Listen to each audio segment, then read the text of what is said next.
There can be no greater frustration than dealing with customer service. The customer is already pretty cranky, but Netflix discovered a way to make the process a whole lot more fun.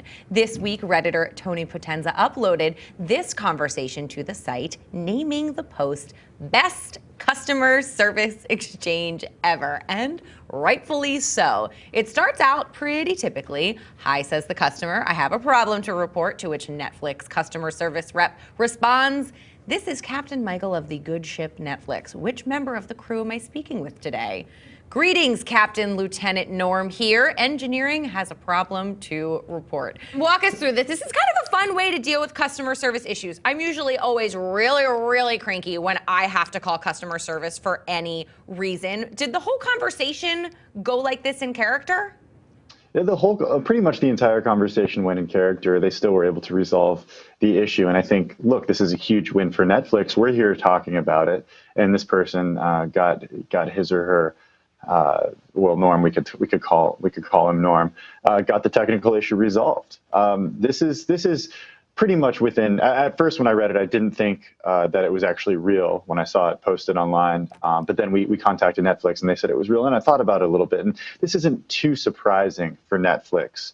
Netflix is a company that it's a very serious company in some aspects, and they take the business very seriously, of course, but they're also a little whimsical. But they also like to keep this stuff kind of secret and not talk about it and let other people talk about it. So when we reached out to Netflix, they confirmed that it was real, but didn't really offer any other sort of explanation here. Well, if they're somewhat secretive about these things, how did the Redditor even get a copy of this exchange? Well, these transcripts are emailed to Netflix users after they're done. So then the Redditor probably went then and just posted it on Reddit.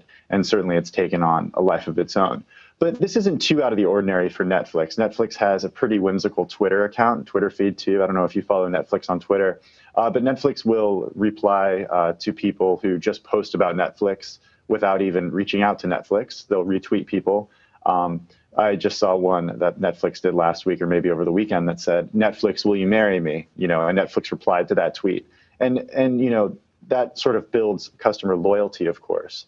And that's super important for Netflix because Netflix charges $8 a month and you can quit at any time with Netflix. And if it doesn't have that loyalty, if Netflix, movies aren't loading quickly, if they're not working, and if customer service isn't easy to get in touch with, it's very easy to quit Netflix and take your business elsewhere. You can subscribe to Hulu Plus. You can subscribe to Amazon Prime Instant Video. And you can choose not to have this stuff, especially as cable boxes stream more and more content. So it's really important for Netflix to, I think, for them to show their customers that, look, we're easy to get in touch with, and this is going to be a pleasurable experience. So if you do have any issues with it, we're going to help straighten them out.